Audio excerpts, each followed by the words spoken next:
신앙 고백하심으로 9월 8일 특세 시작합니다. 나는 전능하신 아버지 하나님, 천지의 창조주를 믿습니다. 나는 그의 유일하신 아들, 우리 주 예수 그리스도를 믿습니다. 그는 성령으로 잉태되어 동정녀 마리아에게서 나시고 본디오 빌라도에게 고난을 받아 십자가에 못 박혀 죽으시고 장사된 지 사흘 만에 죽은 자 가운데서 다시 살아나셨으며 하늘에 오르시어 전능하신 아버지 하나님 우편에 앉아 계시다가 거기로부터 살아있는 자와 죽은 자를 심판하러 오십니다. 나는 성령을 믿으며 거룩한 공교회와 성도의 교제와 죄를 용서받는 것과 몸의 부활과 영생을 믿습니다. 아멘. 208장입니다.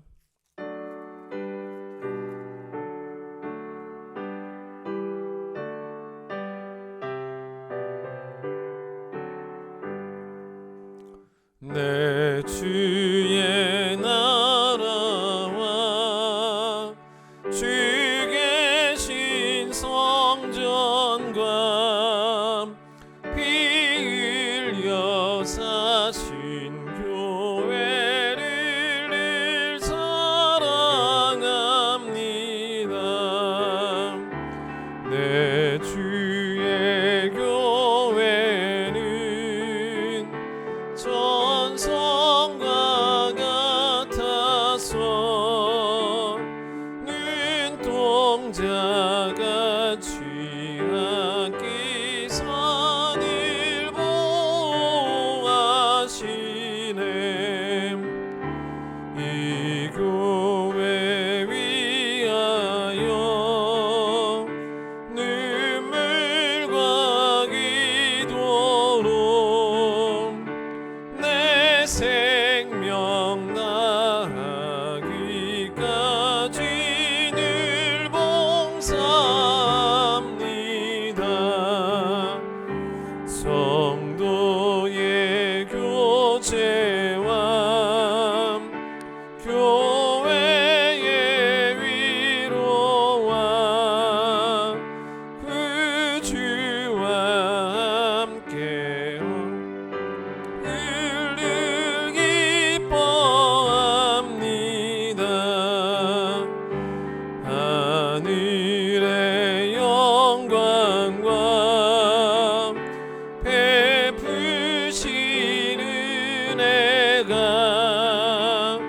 진리와 함께 영원히 시온에 넘치네. 아멘.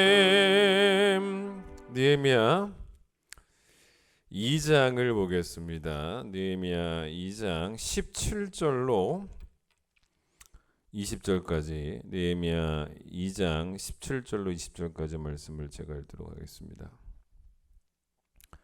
후에 그들에게 이르기를 우리가 당한 공경은 너희도 보고 있는 바라. 예루살렘이 황폐하고 성문이 불탔으니 자 예루살렘 성을 건축하여 다시 수치를 당하지 말자 하고 또 그들에게 하나님의 선한 손이 나를 도우신 일과 왕이 내게 이른 말씀을 전하였더니 그들의 말이 일어나 건축하자 하고 모두 힘을 내어 이 선한 일을 하려 하매 호론 사람 산발랏과 종이었던 암몬 사람 도비야와 아라비아 사람 게셈이 이 말을 듣고 우리를 업신여기고 우리를 비웃어 이르되 너희가 하는 일이 무엇이냐 너희가 왕을 배반하고자 하느냐 하기로 내가 그들에게 대답하여 이르되 하늘의 하나님이 우리를 형통하게 하시리니 그의 종들인 우리가 일어나 건축하려니와 오직 너희에게는 예루살렘에서 아무 기업도 없고 권리도 없고 기억되는 바도 없다 하였느니라. 찬양하겠습니다.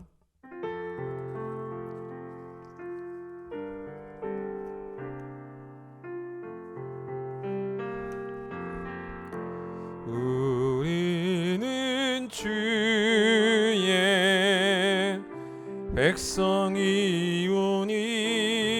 백성이오니 주의 그 큰 이름 선포합니다. 이곳 어두운 세상에 빛으로 부르셨네. 주의 얼굴 때 역사하소서.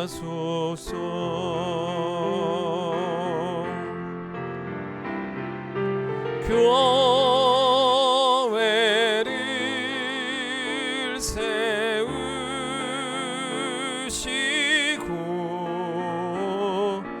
이 땅 고쳐주소서.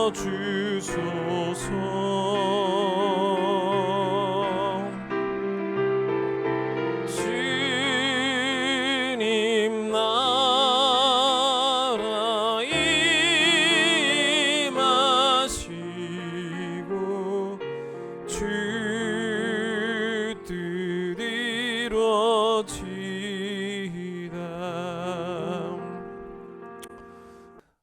오늘 셋째 시간 느헤미야처럼인데, 오늘 설교 제목은 느헤미야처럼 함께의 가치를 알기.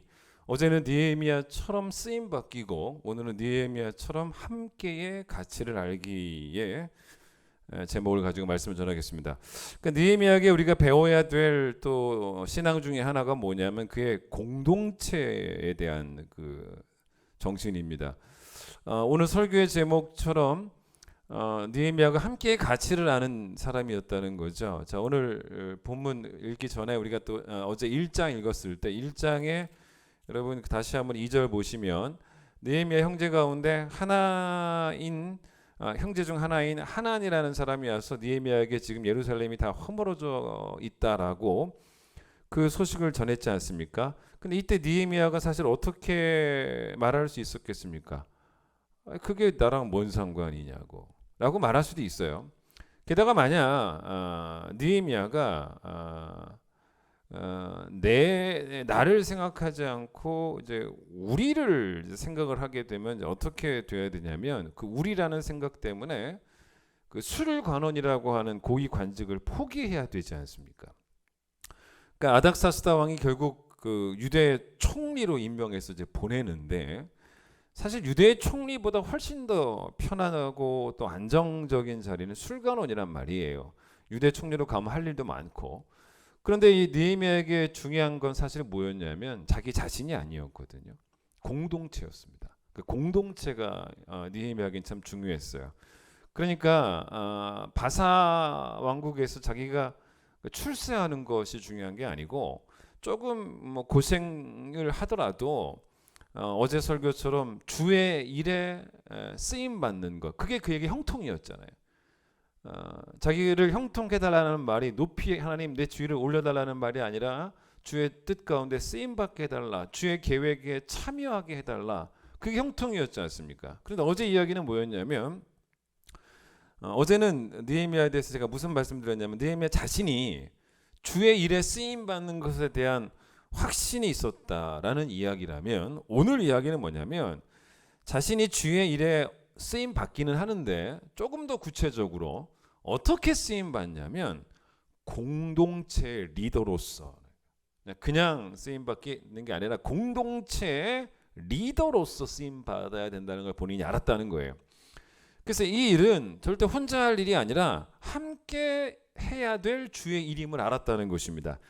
여러분, 그런 의미에서 느헤미야가 보여준 영성은 아주 뛰어난 리더로서의 영성이기도 했다는 거죠. 그러다 보니 이 느헤미야서에 자주 나오는 표현 중에 하나가 바로 뭐냐면 우리라는, 느헤미야가 우리라는 말을 자주 씁니다.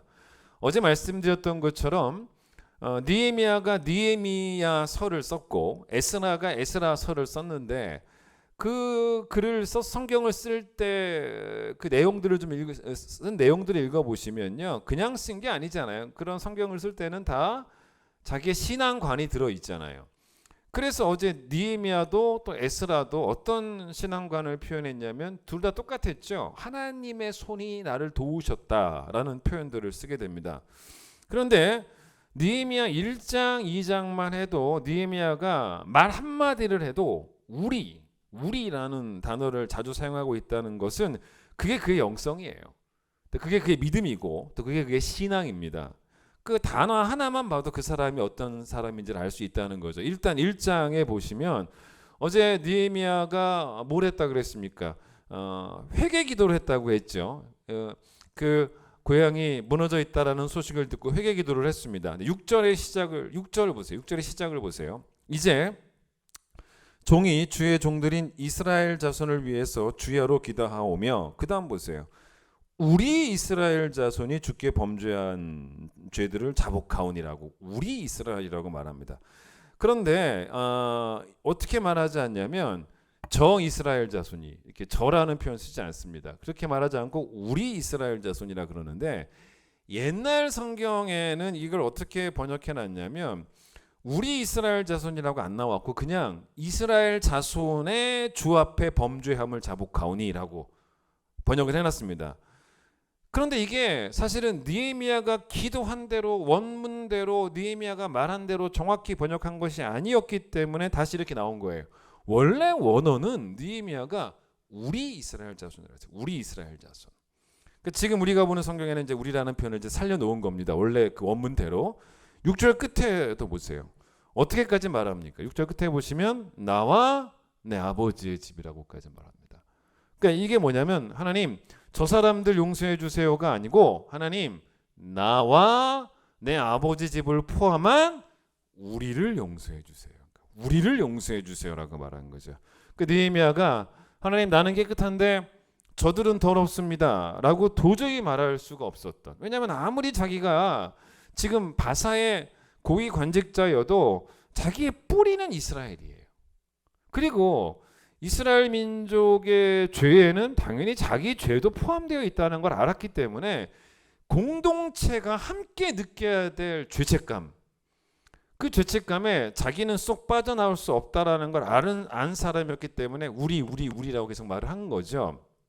자, 그래서 이제 아닥사스다 왕이 허락을 해서 하나님의 개입이고 하나님의 섭리다 그랬죠. 이제 고향으로 돌아오게 됩니다. 그리고 이제 2장 펴보세요.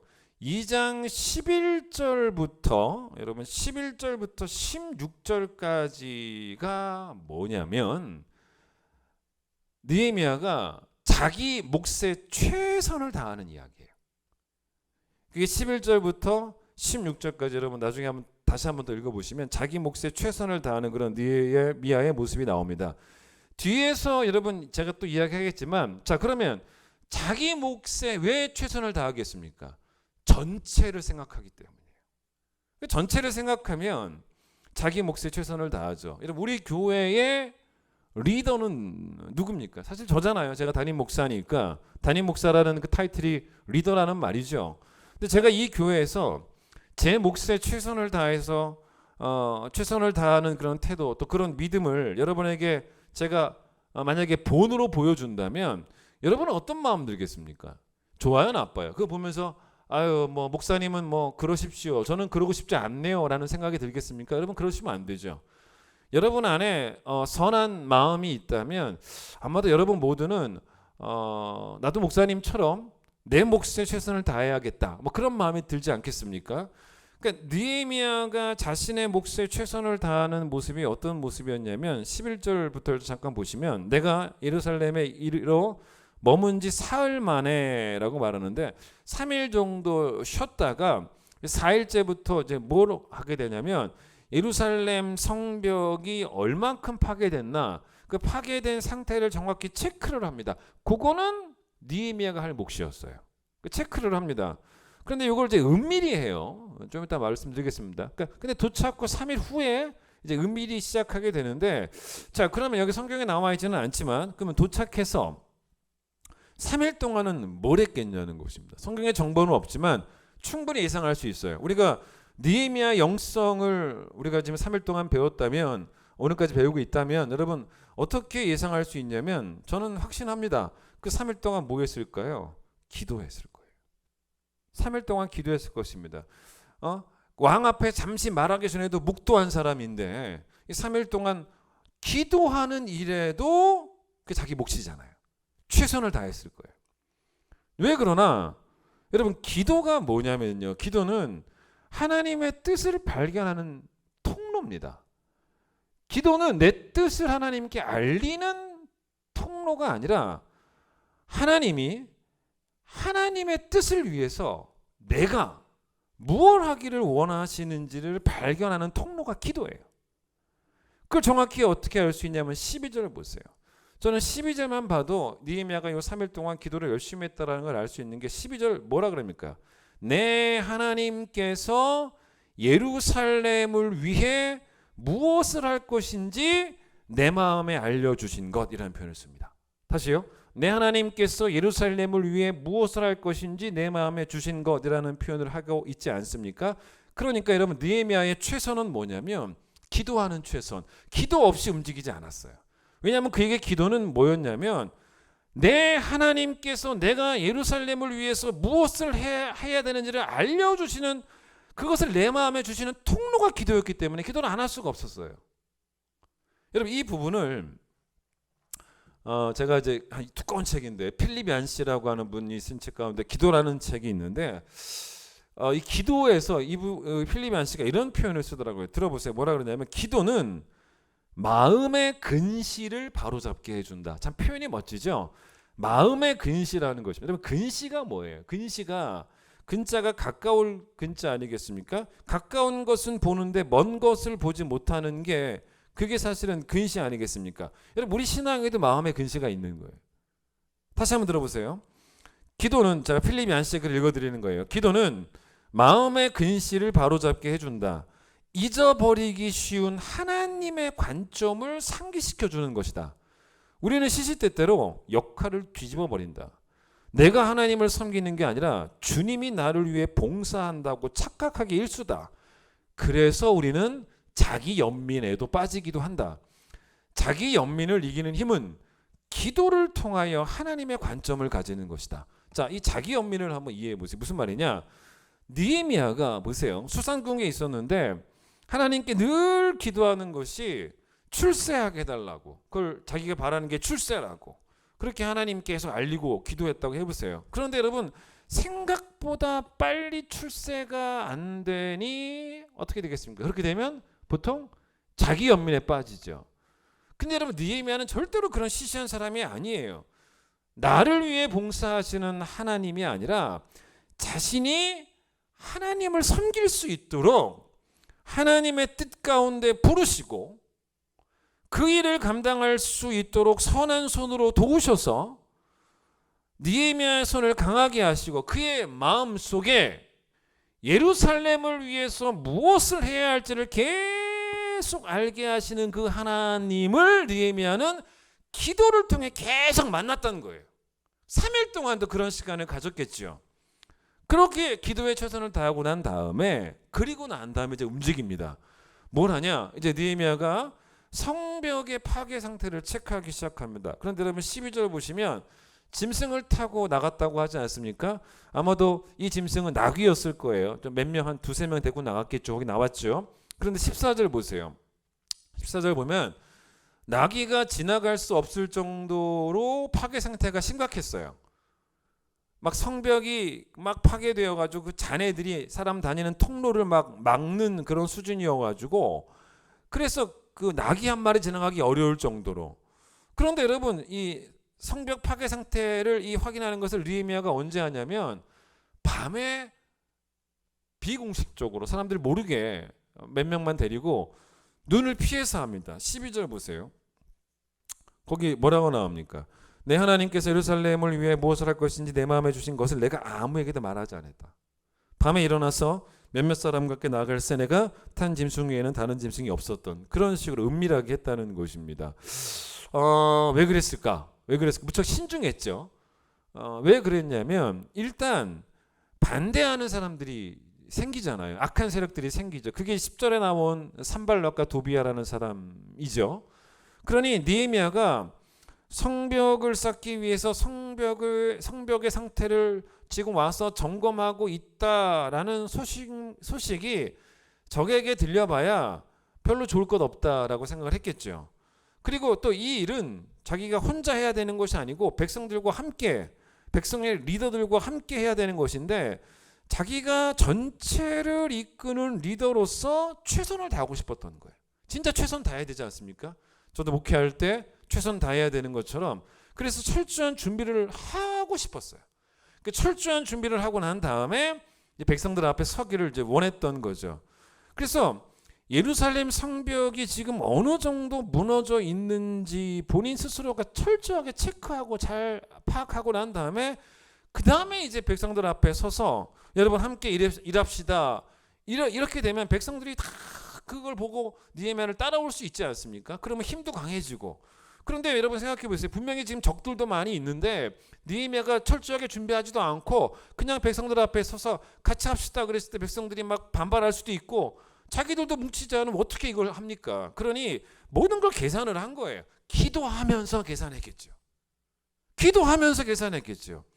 그래서 백성들이 만약에 어떠한 조사 없이 백성들 앞에 서면 보나마나 당신 뭐 조사나 했어요? 이렇게 물어볼 수 있으니까 사전 조사는 자기 몫이에요. 그걸 알았기 때문에 그래서 여러분 정말로 16절 보시면 백성들의 리더한테조차도 다 비밀로 지켜요. 그렇게 철저하게 기도하며 준비하는 시간을 갖습니다. 여러분 이 시간이 얼마였을까요?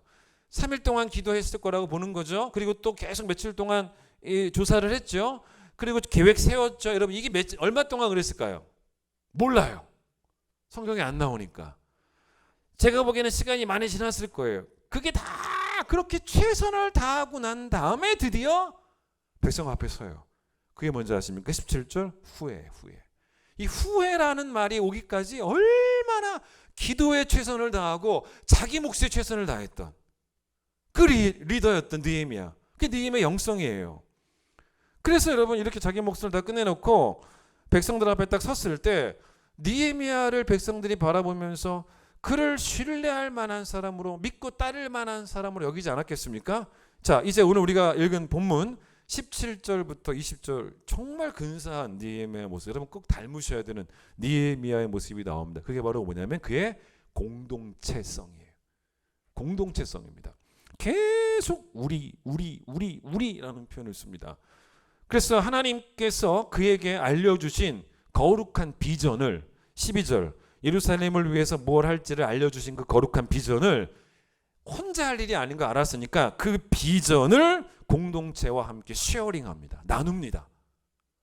즉 그들을 동기부여를 하고 그들을 한 팀으로 만들고 동지들을 끌어모으는 그 사역을 하는 거예요. 여러분 이때도 사실은 느헤미야가 한마디 얼마나 신중하게 말하는지 몰라요. 느헤미야는 이럴 수도 있습니다. 여러분 사실 권력이라는 것은요 우리를 부패하게 할 수 있는 가능성이 커요. 권력은 그런 위험한 독소가 있습니다. 느헤미야는 그 권력 때문에 자기가 이스라엘 출신이라는 것도 잊을 수도 있었을 거예요. 이제는 마치 자기가 바사 사람이 된 것처럼 또 바사에서 보낸 총독으로 예루살렘에 와서 한마디로 그냥 아주 거만하게 총리 행세를 할 수도 있잖아요. 뭐 그래도 뭐 괜찮을 것 같고 그러면서 계속 자기 자신과 자기 자신이 이스라엘 사람 유대인이었다는 것도 있고 자기 자신과 이 사람들을 막 분리시키면서 그냥 이래라 저래라 명령만 할 수도 있는 그런 상황입니다. 근데 그게 느헤미야의 인격도 아니고 더 중요한 것은 느헤미야의 신앙도 아니에요. 백성들 앞에서 느헤미야가 한참 동안 시간을 가지고 정확히 얼마인지 모르겠지만 여러분 나타나서 17절 보세요. 나타나서 백성들에게 했던 말의 첫 번째 말이 백성들의 마음을 심쿵하게 했을 거예요. 뭐라고 말합니까? 우리예요. 우리로 시작합니다. 그렇게 우리를 좋아합니다. 우리라고 말하지 않습니까? 우리가 당한 곤경이라는 거예요. 여러분 느헤미야는 이스라엘 백성들과 함께 공감을 합니다. 리더로서. 그러니까 느헤미야에게는 뭐가 있었냐면 아주 진한 연대 의식이 있었던 거예요. 느헤미야는 수상궁에 살았습니다.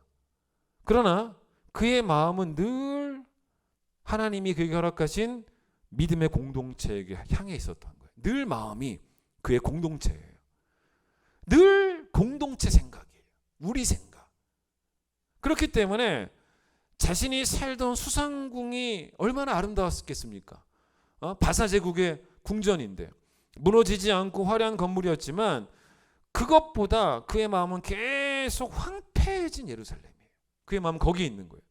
그래서 그 모든 화려함들을 수상궁의 화려함들을 다 마다하고 황폐한 예루살렘에 와서 거기에 살던 이스라엘 백성들이 느꼈을 공경을 자기의 공경으로 느끼는 것을 본인은 뭐라 그랬어요? 형통이라 그랬잖아요. 형통이라고. 그걸 자기의 공경으로, 그들이 당한 수치를 자신의 수치로, 그게 형통이에요. 이 사람에게는 이게 형통이에요. 자신의 수치예요. 자기는 수상공 살았지만 마치 여기 사는 것처럼 자기의 수치로 느낍니다. 우리가 수치를 당했다. 우리가 이게 무너져서 우리가 수치를 당했다. 여러분, 느헤미야가 연설을 해요. 그의 비전을 그들 백성들과 함께 공유하기 위해서 충분히 기도했고 충분히 준비했어요. 그렇게 해서 그 비전을 그들과 함께 공유하기 위해서 여러분 연설을 하니 하나님이 거기 역사하셔서 그의 연설이 충분히 설득력이 있었어요. 어떤 누구도 반대하지 않고 함께 마음을 모았어요. 느헤미야의 그 뜨거운 그 비전을 함께 공유하면서 그들의 심령 가운데, 백성들의 심령 가운데 뜨거운 불이 막 지펴지기 시작했던 그런 충분한 힘이 있었던 연설이 느헤미야 연설이었어요. 자, 느헤미야가 뭐라고 말하는지 보세요. 17절 뭐라고 말합니까? 우리가 당한 공경, 이 우리라는 단어의 힘이에요. 우리라는 단어를 말 안 했다면 별로 힘이 없을 수도 있습니다. 그러나 우리라는 말에 백성들의 마음이 다 녹았을 거예요. 맨 처음에 맨 처음에 느헤미야가 왔을 때 이 사람 누구지? 이 사람 누구지? 어떤 사람이지? 검증된 사람인가? 여러 가지 퀘스천 마크가 있지 않았겠습니까? 그런데 느헤미야가 그렇게 오랫동안 준비해서 딱 나타났을 때 첫 번째 말이 우리였을 때 이 느헤미야의 말이 얼마나 백성들의 마음이 녹았겠습니까? 그래서 뭐라고 말합니까? 다시 한번 보세요. 우리가 당한 공경은 너희도 보고 있는 바라. 예루살렘이 황폐하고 성문이 불탔으나 자, 예루살렘 성을 건축하여 다시 우리가 수치를 당하지 말자. 이렇게 말합니다. 그러면서 연설하고 난 다음에 추가로 덧붙인 게 18절이에요. 자기 신앙 고백을 해요. 왜 했겠습니까? 이 하나님이 여러분의 하나님도 되고, 그러니까 나의 하나님이 우리의 하나님도 될 거라는 거예요. 신앙 고백을 뭐라고 말합니까? 여러분, 제가 여기까지 오기까지요, 하나님의 선한 손이 저를 도와주셨어요. 게다가 왕이 내게 이른 말씀도 전했다. 그게 뭡니까? 하나님이 왕의 마음도 다 감동시켜 주시더라고요. 그래서 왕이 우리의 재건을 적극적으로 도와주고 있어요. 제가 올 때도요, 정치적 지원, 경제적 지원 다 해줬습니다. 그런 이야기를 했어요. 여러분, 이 위대한 연설, 분명한 목표를 제시했던 위대한 연설, 백성들에게 분명한 동기부여를 제시했던 위대한 연설, 거기에 뭐가 있었냐면 우리가 있었어요. 우리. 하나님이 나와 함께 하셨던 것처럼 우리와 함께 하실 것이라는.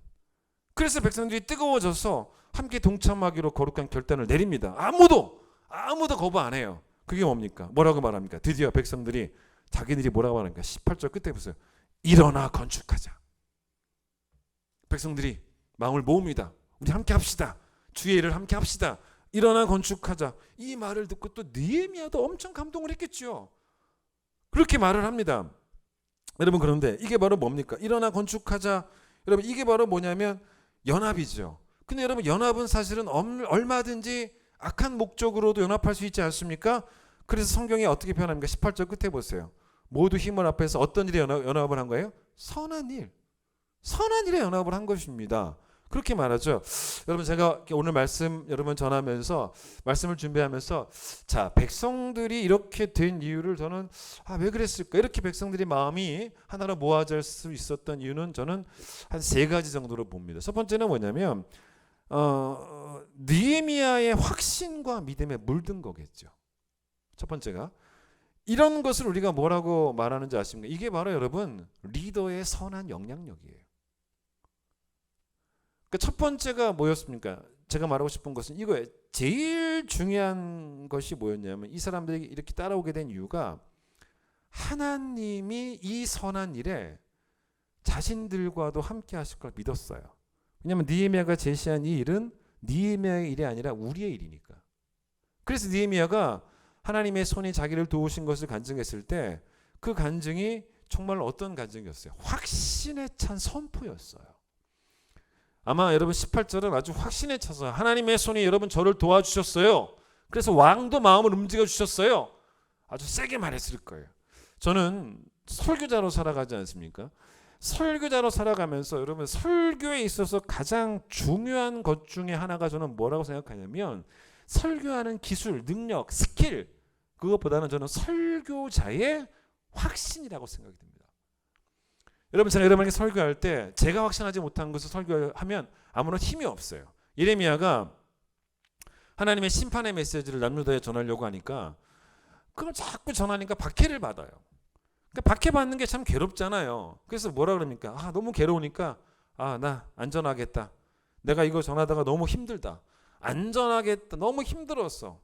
그런데 그걸 포기했는데 그걸 포기하니까 그 다음부터 뭐가 더 괴로웠냐면 그러니까 박해받는 게 괴로워서 포기했는데 포기하니까 뭐가 또 괴로우냐면 느헤미야의 표현을 하면 여러분 느헤미야가 얼마나 괴로웠는지를 느끼는 표현이 있지 않습니까? 불이 여러분 불이 자기 속에서 막 타오르고 있다. 그런 여러분 막 자식 때문에 뭐 남편 때문에 아내 때문에 화병 날 때 어때요? 막 불이 막 타는 것 같죠 속에서. 그러니까 그런 거예요. 막 불이 자기 속에서 막 타올라서 이게 막 뼛속까지 막 타들어가는 그런 걸 못 견디겠더라는 거예요.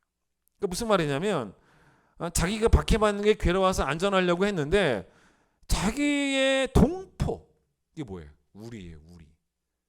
내 동포가 하나님의 심판을 받는 게 더 괴롭더라는 거예요. 우리. 여러분 그래서 다시 힘을 내서 진지하게 전합니다. 진지하게. 그런데 한번 그런 반대 비유를 한번 들어볼까요?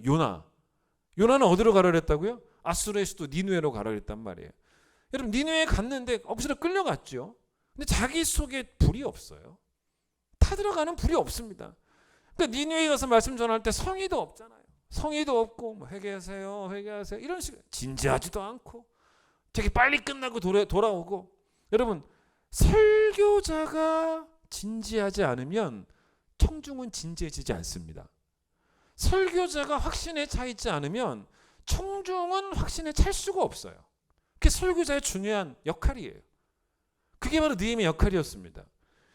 바울이 디모데에게 어떻게 말했냐면 디모데 후서 3장 14절에 바울아 디모데야 너는 배우고 그다음 뭐라 그래요?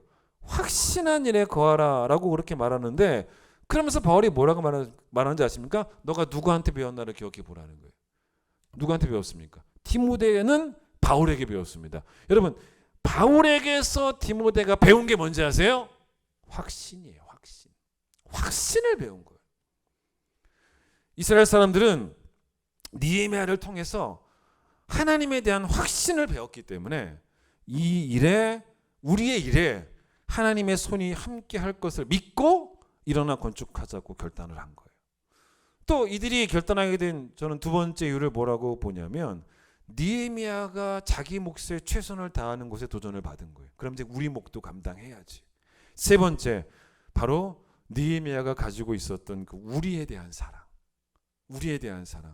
야, 저 사람이 혈통은 유대인인데 속은 결국 바사 사람이었구만.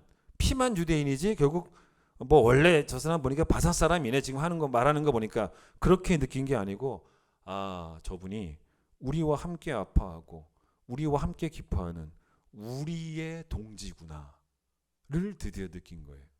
19절 보세요. 산발락과 도비아가 막 업신여기면서 비난을 합니다. 그때도 20절 보세요. 느헤미야는 뭐라고 말합니까? 하나님이 나를 형통케 하시니라고 말하지 않았습니다. 하나님이 누구를? 우리를. 정말 여러분 우리라는 단어는 정말 좋은 단어예요. 저도 너무너무 좋아하는 단어예요. 우리 여러분 좋아요 안 좋아요? 전 너무 좋아요. 우리만 그 얼마나 좋아. 우리 여러분 하나님이 여러분과 저를 위로하시는 방법은 참 다양합니다. 그게 뭐냐면 이런 거죠. 큰 강에 물이 모아지는 것은 여러 지류에서 물이 흘러 들어오지 않습니까? 그래서 큰 강에 물이 모이듯이 하나님도 우리를 위로하시는 방법은 너무 다양해요. 교회 왔더니 말씀으로 위로하시기도 하시고 여러 가지 하나님이 또 주시는 축복으로 위로하시기도 하시고 정말 많아요. 여러분 그런데 하나님이 위로하시는 방법 중에 또 하나가 이제 말씀을 찾아볼 건데 그게 바로 뭐냐면 우리예요.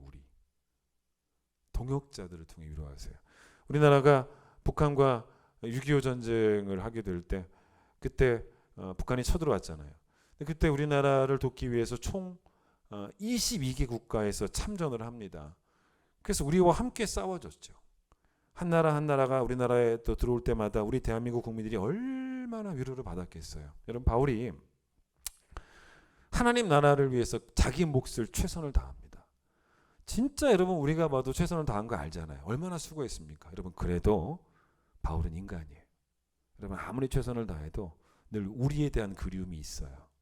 그 외로운 거예요. 바울도 지치는 거예요. 좌절도 돼요. 그게 어디 나오냐? 바울이 인간적인 마음을 그대로 표현한 곳이 있어요. 고린도 후서 7장 한번 보겠습니다.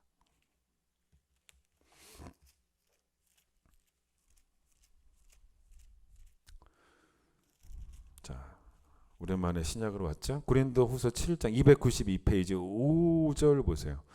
바울이 얼마나 힘들었는지 자기 인간적인 아픔들을 그대로 다 토해내요. 뭐라 그래요? 바울도 인간이에요. 우리가 마게도냐에 이르렀을 때에도 우리 육체가 편하지 못했고 사방으로는 환난을 당해서 밖으로는 다툼이 있었고 안으로는 모두 있었고 두려움도 있었고 상태가 안 좋아요. 사실은 인간이기 때문에 대사도답지 않은 모습이기도 합니다. 그런데 예레미야처럼 다운돼 있는 거예요. 근데 하나님이 바울을 위로하십니다. 어떻게 위로하시냐? 6절 보세요. 그러나 자, 뭐라고 합니까?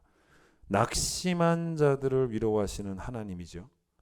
어떻게 위로합니까? 어떤 방법으로? 디도가 옴으로. 디도가 옴으로 우리를 위로하셨다는 것입니다.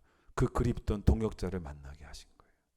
그런데 여러분, 디도가 왔을 때 왜 위로를 받았냐? 여러분, 끝까지 읽어보세요. 7절 보세요. 그가 온 것뿐 아니요 오직 그가 너희에게서 받은 그 위로로 위로하고. 여러분, 그럼 이제 디도가 지금 누굴 만나고 왔냐면 고린도 교회 성도들을 만나고 온 거예요. 근데 디도가 고린도 교회 성도들을 만나서 위로를 받았어요. 왜 그런지 아십니까? 그가 너희에게서 받은 위로로 위로하고, 그러니까 자기가 받은 위로를 갖고 왔다는 거죠. 너희의 사모함과 애통함과 나를 위하여 열심히 있는 것을 우리에게 보고함으로 나를 더욱 기쁘게 하느니라. 무슨 말이냐면 여러분, 자, 디도가 어떻게 고린도 교회 성도들을 보고 위로를 받았겠습니까? 이 사람들도 우리의 동역자라는 거예요. 동역자들을 만나고 와서 너무 위로를 받은 거예요. 우리죠. 그래서 그걸 돌아와서 그걸 전해준 디도를 만나면서 바울은 디도 때문에, 디도도 동역자죠, 또 고린도 교회 성도들 때문에 위로를 받은 거예요. 이거예요, 여러분. 이게 하나님의 방법입니다. 그래서 여러분, 느헤미야가 그렇게 이스라엘 공동체를 하나로 묶어놨던 것처럼, 자, 여러분, 그러면 여러분과 저에게는 어떤 공동체가 있습니까? 뭐 여러분에게 허락하신 공동체 중에 그래도 제일 중요한 공동체는 바로 큰 기쁨 교회입니다. 교회예요. 여러분, 그래서 이 교회만 생각하면 여러분, 그리고 교회 안에 있는 그 성도들, 동지들만 생각해도 막 가슴이 뜨거워지는 그런 우리가 그 마음의 회복이 되셔야 돼요. 이번 특세를 통해서 교회에 대한 비유를 바울이 몸의 비유를 들죠. 근데 몸의 비유가 아주 적절한 비유일 수 있는 게 왜 그러냐면, 자, 몸에는 각기 다른 지체들이 있고 다른 역할들을 하고 있지 않습니까? 팔, 다리 다 다른 역할을 합니다. 그런데 각각 자기의 몫을 감당하는 게 동역이 된다는 거죠. 각자 하는데 동역이 된다는 것입니다. 이게 신비죠. 그 이유가 있어요. 왜 그런지를 설명을 드리면, 자, 우리 동네 교화 가까이에 여기 뭐가 있습니까? 롯데 아울렛 있죠. 뭐 여러분 많이 가보셨을 겁니다. 또 차를 타고 조금 더 북으로 올라가면 신세계 아울렛도 좀 있죠. 근데 여러분, 저도 그런 아울렛 가보면 어떻습니까? 매장들이 많잖아요. 여럿 있습니다. 근데 각각의 매장들이 열심히 다 장사를 하죠. 그런데 이 롯데 아울렛이나 아니면 신세계 아울렛 한번 가보시면 거기 딱 들어가 보시면 조화가 있어요, 없어요? 있어요. 조화가 있습니다. 많지만 조화가 있어요. 각각의 매장들이 어떤 그냥 막 중구난방식이 아니고 전체 건물 디자인의 전체 그 쇼핑몰 아울렛 그 전체 컨셉에 잘 맞게 녹아들어 있어요. 얼마나 막 물건 사고 싶게 만들 정도로 아주 잘 해놨어요. 그런데 여러분 그게 롯데 아울렛 스타일에 맞게 또는 신세계 아울렛 스타일에 맞게 그렇게 많은 매장들이 많지만 서로 조화를 이룹니다. 그런데 문제가 뭔지 아세요? 문제가 뭐냐면 이 매장들이 함께 선한 일을 하진 않아요. 그렇잖아요? 그냥 한마디로 그게 뭔지 아세요? 한마디로 이 사람들은 뭐냐면 함께 모여서 함께 모인 거예요. 제 표현을 들어보세요. 함께 모여서 각자 자기 장사하는 거예요. 그게 아울렛입니다. 아울렛이 무슨 거룩한 일을 합니까? 그러지 않아요. 거룩한 비전을 공유합니까? 거기에 무슨 느헤미야 같은 사람이 있어서 여러분 우리가 이런 것을 함께 합시다. 예, 알겠습니다. 그런 게 없어요. 그냥 함께 모여 있는 거예요. 여러분 잘 들어보세요. 제가 모여 있다는 표현을 씁니다. 이걸 성경적으로 표현해 보면 이 한계가 뭐냐면 모여 있기만 한 거지 이들은 뭐가 안 돼 있냐면 서로 연결이 안 돼 있는 거예요. 연결이 안 돼 있는 것입니다. 함께 모여 있기는 하지만 함께 연결되어 있지 않다는 게 한계라는 거예요. 그런데 여러분 몸의 지체가 어떤 건지 생각해 보시면 몸의 지체들을 표현할 때 여러분 어떻게 팔, 다리, 눈 이걸 표현할 때 함께 모여 있다고 표현합니까? 여러분 함께 모여 있는 게 뭔지 아십니까? 제가 이제 퇴근하고 나갈 때든 이렇게 보면 교회 앞에 보면은 쓰레기들을 다 이제 각 이 건물에서 쓰레기가 나온 것들 이 앞에 함께 모아놔요. 그럼 쓰레기 치워가지 않습니까? 여러분 그런 게 함께 모아놓은 거예요. 그 쓰레기들이 연결되어 있습니까? 그 쓰레기들이 모여가지고 무슨 일을 합니까? 아무 일도 못해요. 그런데 우리 몸의 지체들은 모여있는 게 아니에요. 우리는 교회에 모여있는 게 아니에요. 우리는 연결이 되어 있는 거예요. 연결이. 이게 지체론이에요. 그래서 여러분 이 각자 연결된 사람들이 각자 자기 몫에 최선을 다할 때 이게 따로따로인 것 같지만 연결이 되어 있다는 신비가 있어요. 그렇기 때문에 결국 함께 위대한 일을 해낸다는 거예요. 에베소서 2장 보세요. 바로 뒤에 넘어가 보세요. 에베소서 2장. 에베소서 2장 21절 보세요. 그의 안에서 건물마다 서로 어떻게 되어 있어요? 연결이 되어 있다는 거예요. 연결이 포인트입니다. 이게 우리 힘이에요. 여러분 공동체 의식이 뭔지 아십니까? 나와 너는 서로 연결이 되어 있다는 거예요.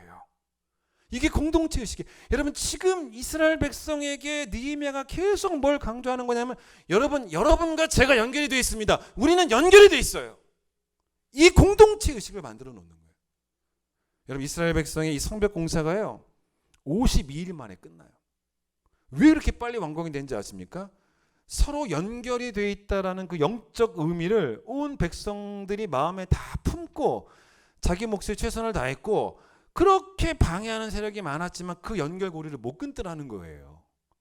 그래서 게다가 리더였던 또 느헤미야가 이 연결고리가 끊어지지 않도록 계속 백성들에게 동기부여도 하고 게다가 느헤미야가 나는 지켜볼 테니 니들끼리만 연결되라라고 말한 것도 아니고 자기도 전체의 한 파트가 돼서 나머지 백성들과 연대하는 즐거움 거기에 먼저 솔선수범하는 본을 보여주는 먼저 자기가 참여했던 겸손한 사람이었어요.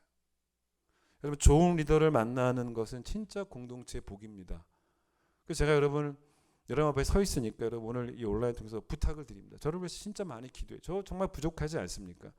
여러분 제가 꼭 좋은 리더가 돼야 되지 않습니까? 우리 교회 전체를 이끌어가기 위해서 제가 여러분에게 뭘 해야 됩니까? 거룩한 비전을 거룩한 비전을 공유하고 거룩한 비전으로 여러분을 제가 부흥시키고 그리고 저만 일어나는 게 아니라 여러분과 함께 일어나고 교회 전체를 잘 연결시켜서 또 여러분과 저를 연결시키는 그런 리더가 될 수 있도록 저를 위해서 진짜 많이 기도해 주셔야 돼요. 코로나 때문에 제가 염려하는 바가 있어요. 지금 모이지 못하지 않습니까? 여러분 안에 혹시라도 공동체 의식이 무너지면 어떡할까? 무뎌지면 어떡할까? 우리의 연결됨이 약해질까 봐 걱정하고 염려하는 부분도 있습니다. 여러분 온라인이지만 이 말씀을 들으면서 다시 한번 여러분 그 연결됨을 확인하셔야 돼요. 여러분 연결됨이 약해지면 약해질수록 다른 말로 하면 교회의 힘이 약해지면 약해질수록 쾌재를 부르는 건 악한 영이에요. 여러분 저는 그게 너무 자존심 상해요. 우리가 이렇게 막 흩어지는 것들을 얼마나 좋아하겠습니까? 진짜 자존심 상합니다.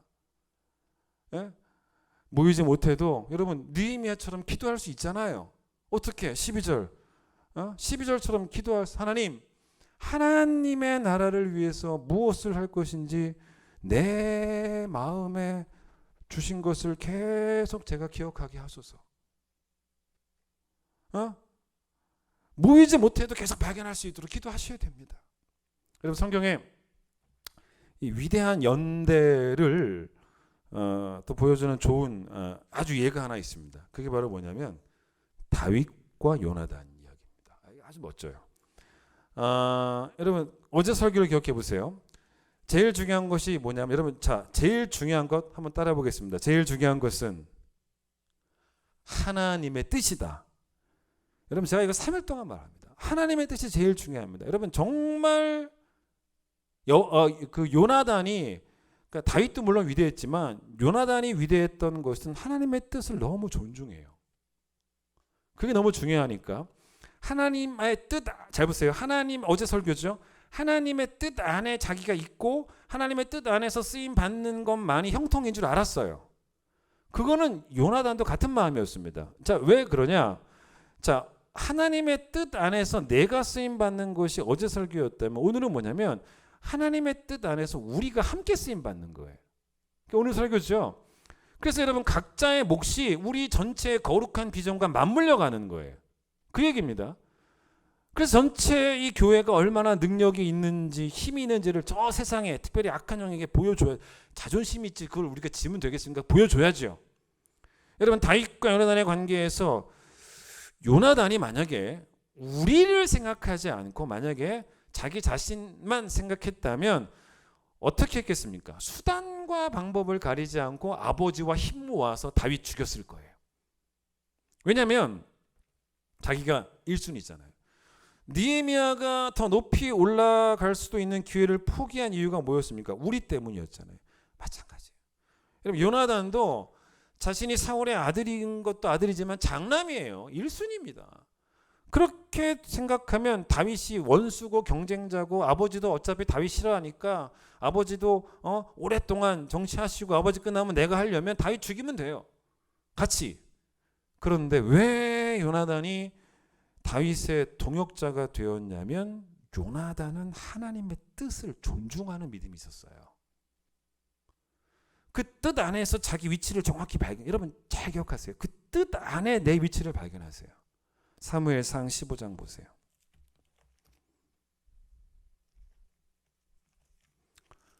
그 뜻 안에 나의 위치예요. 15장 28절 보세요. 자, 사울이 막 악정을 하고 이래서 이제 하나님이 사울을 내리시죠. 사울을 내릴 것을 폐위시킬 것을 사무엘을 통해 통보합니다. 자, 28절 보세요. 이 표현 잘 사무엘이 그에게 이르되 사울에게 이르는 거예요. 여호와께서 오늘 이스라엘 나라를 왕에게서 떼어내셔서 누구한테? 왕보다 나은 왕의 아들에게 주셨습니다. 라고 말을 했다면 그게 하나님 뜻이죠. 그 뜻을 요나단이 들었다면 요나단은 그 뜻 안에 자기가 있다는 걸 알고 자기가 왕 될 몫을 감당했을 거예요. 그런데 보세요. 하나님 뜻이 그게 아니에요. 정확히 뭐랍니까? 왕보다 나은 왕의 이웃. 여러분 물론 여러분 요나단이었으면 처음엔 괴로웠겠죠. 왜 내가 아니지? 그런데 이제 수긍해야죠. 그게 신앙이니까. 여러분 왕보다 나은 왕의 이웃이 누구예요? 다윗이에요. 다윗.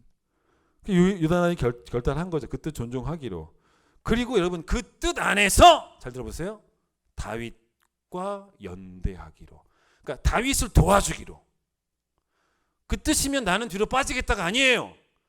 그 뜻을 이루는데 자기도 하나의 하나님 나라를 세우는데 이스라엘 나라를 세우는데 자기도 하나의 몫을 감당해야 되는 거예요. 이게 요나단의 멋진 모습이에요. 그래서 여러분 18장 1절 가세요.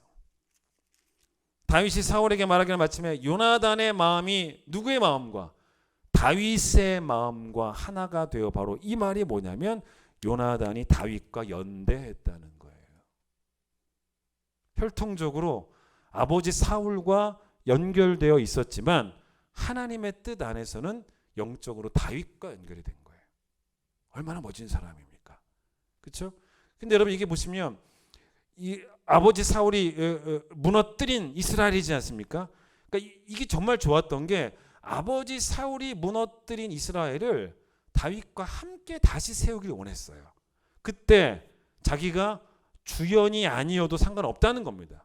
주연 조연 따지는 게 아니고 다른 역할로 이해해서 자기 몫의 최선을 다했던 에스라 3장 가보겠습니다. 이 에스라 3장에는 제가 한 몇 달 전에 주일 이야기 때 한번 설명한 적이 있었는데 여러분이 지금 쭉 이야기를 이제 3일 동안 이걸 배우고 난 다음에 보면 다시 또 이해가 될 거예요. 여러분 3장 잠깐 보세요. 3장 8절. 자, 3장 공부했죠. 3장이라면 1차 귀환 때 스룹바벨이 돌아왔죠. 스룹바벨이 돌아와서 성전을 건축하는 일을 맡은데 자, 우리 그때 했던 설교 한번 다시 기억해 보세요. 12절 보세요. 제사장들과 레위 사람들과 나이 많은 족장들은 첫 성전을 보았으므로 이제 이 성전의 기초가 놓임을 보고 뭐 했다는 거예요? 대성통곡했다는 것입니다. 여러 사람은 기쁨으로 크게 함성을 지르니 여러분 어떤 사람들은 막 기뻐하는데 어떤 사람들은 대성통곡했다는 거죠. 설명 들었었죠? 여러분 왜 대성통곡했냐? 대성통곡한 사람들은 다 어떤 사람들이냐면 나이가 많은 사람들이었어요. 왜냐?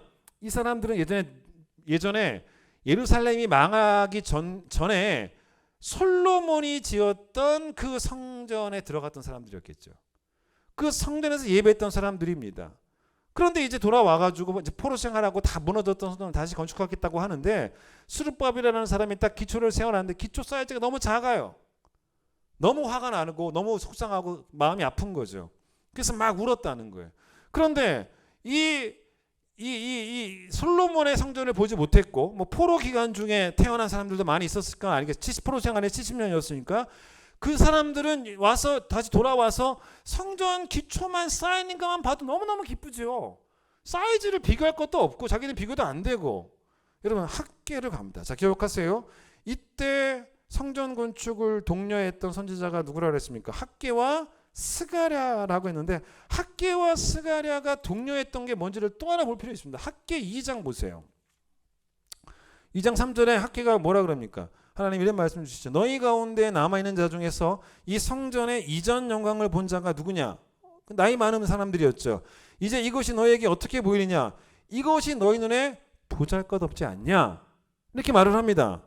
그런데 여러분 보세요. 하나님이 만약에 성전을 크게 지으실 뜻이 있다면 못 하시겠습니까?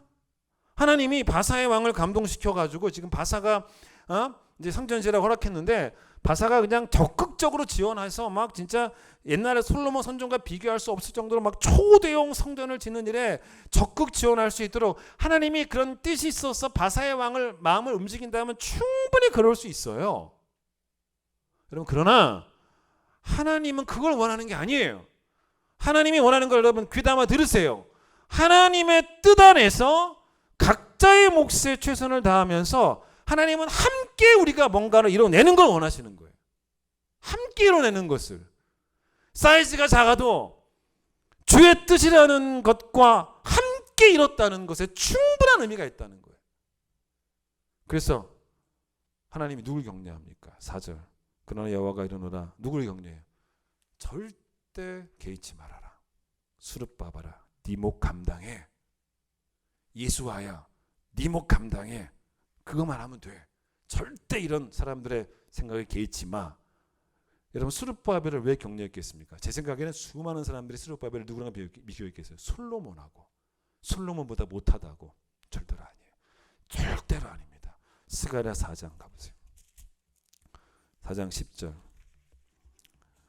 작은 일의 날이라고 멸시하는 자가 누구냐? 멸시하지 말라는 것입니다. 사람들이 수룹바벨의 손에 뭐가 있는 걸 보고 다림줄이 있음을 보고 기뻐하게 될 거라는 거예요. 이게 뭔 말인지 아십니까? 사람들이 그렇게 비교하고 작은 일이라고 이거밖에 못 짓냐고 얼마나 뭐라 그랬겠습니까? 특히 어른들이. 근데 여전히 수룹바벨의 손에 뭐가 있어요? 뭐가 들리나요? 다림줄이 뭡니까? 그럼 다림줄이 뭡니까? 건축할 때 긴 줄에 납덩이 같은 물건을 달아서 아래로 쭉 내려뜨려 가지고 건물 수직을 잡는 거예요. 수평을 잡고. 그게 다림줄입니다. 그러니까 스룹바벨의 손에 다림줄이 있다는 말은 뭐냐면 사이즈에 연연하지 않고 자기 몫을 감당하는 리더 스룹바벨. 또 함께 그걸 기뻐하는 동지들이 있다는, 얼마나 멋진 이야기입니까? 느헤미야 3장 보고 마치겠습니다. 느헤미야 3장 내일 볼 이야기를 먼저 말씀드리면, 자, 그래서 이제 3장 1절 보세요. 이제 성벽 건축하면 되겠죠? 이제 다 준비가 되니까 이제 하면 되겠죠? 이제 건축을 합니다. 근데 이제 문을, 성벽의 문을, 이제 성벽 나중 제가 내일은 이제 그림을 보여드릴 거예요. 성벽의 문을 건축하는데 문이 여러 개예요. 근데 1절 보세요. 1절에 무슨 문 나오냐면 양문 나오죠. 양문은 이런 사람들이 건축하고, 그런 이야기입니다. 3절 보세요. 3절에 어떤 문이 나오냐면 어문 나오죠. 어문. 이런 문을 건축하는 것입니다. 6절 보세요. 6절에 옛문 나오죠. 이런 문을 건축하는 거예요. 13절 보세요. 어떤 문이 나옵니까? 골짜기 문도 나오죠. 여러분 15절 보세요. 무슨 문 나옵니까? 샘문 나오죠. 제가 하나 안 읽었어요. 14절 뭐가 나옵니까? 분문도 있더라는 거예요. 분문은 얘네들이 건축하겠다는 것입니다. 여러분 분문이 뭔지 아십니까? 성 안에서 나오는 쓰레기, 오물, 똥, 분뇨, 이걸 성 밖으로 반출해야 되지 않습니까? 그게 없으면 또 안 되죠. 꼭 필요한 문이에요. 그런데 생각해 보세요. 누구는 양문을 만들고, 누구는 어떤 가문은 어문을 만드는데, 우리 가문은 뭘 만들었어요? 똥문을 만들었어요. 똥문을. 어쩌면 제가 보기에는 느헤미야가 이 성벽 공사를 할 때, 여기 본문은 안 나오지만 가장 많이 찾아가서 격려했던 사람들 누구였습니까? 분문 만드는 사람들이었습니다. 거룩한 자부심 가지도록 너희들이 있어야 전체가 나온다는 거예요. 거룩한 의미를 줬겠죠. 공동체 정신을 계속 부여시켜 줬겠죠. 연결됨의 의미를 설명해 줬겠죠. 분문이 없으면 성벽은 완공되지 않는다. 하나님은 다 중요하게 보신다. 아마 느헤미야는 계속 이 분문을 지었던 자들에게 말을 했을 거예요. 바라건대 하나님의 뜻 안에 우리가 함께 쓰임받는 귀한 공동체가 되었다는 걸 꼭 기억하시길 바랍니다. 작은 일, 큰 일 계산하지 마세요. 맡기신 일이에요.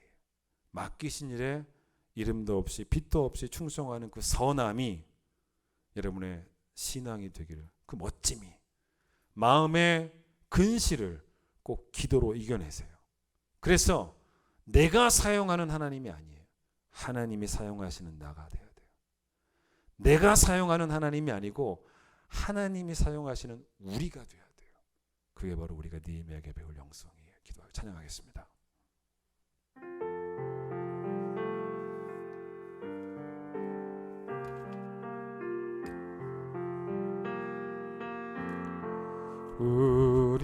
우리는 주의 백성이오니 주의 그 큰 일은 선포합니다.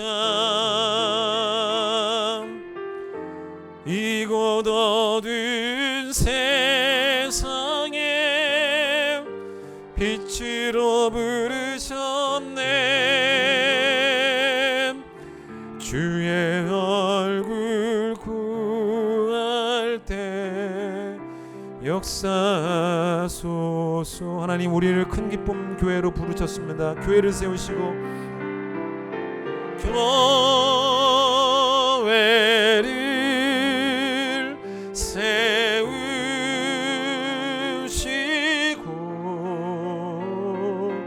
이 땅 고쳐 주소서.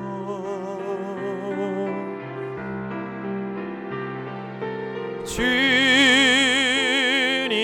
나라 임하시고 주 뜻 이루어지, 이 땅 가운데 주 뜻 이루어지기 위하여 우리를 사용하신 하나님의 은혜를 기억합니다. 우리는 주의 백성이오니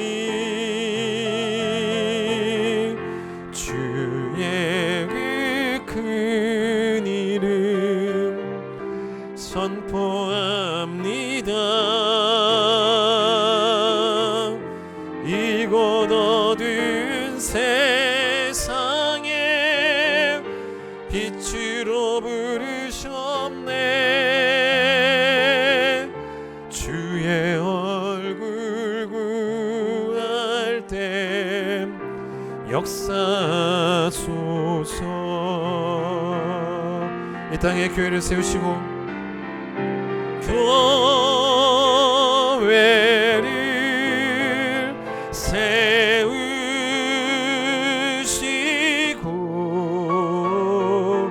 이 땅 고쳐주소서. 우리 긍기품교회와 이 땅의 교회를 통하여 이 땅의 주님 나라가 주님 나라 임하시고 주 뜻 이루어지. 교회를 세우시고 이 땅을 부흥케 하신 하나님의 선한 계획을 찬양합니다. 교회를 세우시고 이 땅 고쳐주소서.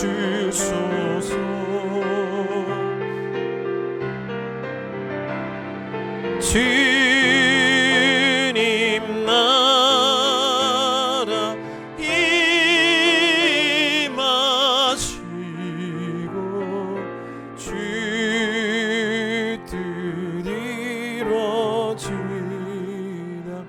하나님의 뜻 가운데 먼저 우리 교회 성도들이 연대하기를 원합니다. 또 이 땅의 교회들이 주의 뜻을 위하여 함께 연대하는 거룩한 하나의 공동체가 되기를 간절히 소망합니다. 하나님, 부족한 저를 이 교회 리더로 세워주셨습니다. 저는 느헤미야 같지 않습니다. 부족한 저를 주께서 도와주셔서 우리 성도들에게 늘 거룩한 비전을 선포하고 그들의 심령 가운데 불을 지피고 또 함께 각자의 몫을 감당하는 일에 제가 먼저 최선을 다하고 성도들이 또 함께 최선을 다하여서 하나님 우리에게 맡겨주신 그 일들이 우리를 통하여 넉넉히 이루어지는 그런 형통이 우리 교회 안에 있기를 간절히 소망합니다. 하나님께서는 나를 통하여 그리고 우리를 통하여 주의 나라를 세워가시기를 계획하셨사오니 오늘 주신 말씀 잘 기억하며 비록 코로나 때문에 성도들을 만나지 못하는 게 저에게나 또 다른 성도들에게는 안타까움이 되고 보고 싶습니다. 그러나 하나님, 비록 만나지는 못해도 오늘 이 느헤미야를 통하여 동일한 말씀으로 도전을 받았습니다. 같은 말씀을 들었다는 것은 우리는 한 팀이라는 것입니다. 하나님, 정말 사도 바울이 기도의 오므로 위로를 받았고 고린도 교회가 여전히 동역자임을 확인하고 위로를 받았던 것처럼 하나님, 보지 못하고 만나지 못하지만 우리가 주 안에서 하나님을 또 기억하며 다시 한번 이 말씀을 통해 연대의식이 더욱더 두터워지고 우리가 하나됨을 다시 한번 기억하게 되어지는 귀한 성도들 될 수 있도록 하나님 축복하여 주시옵소서.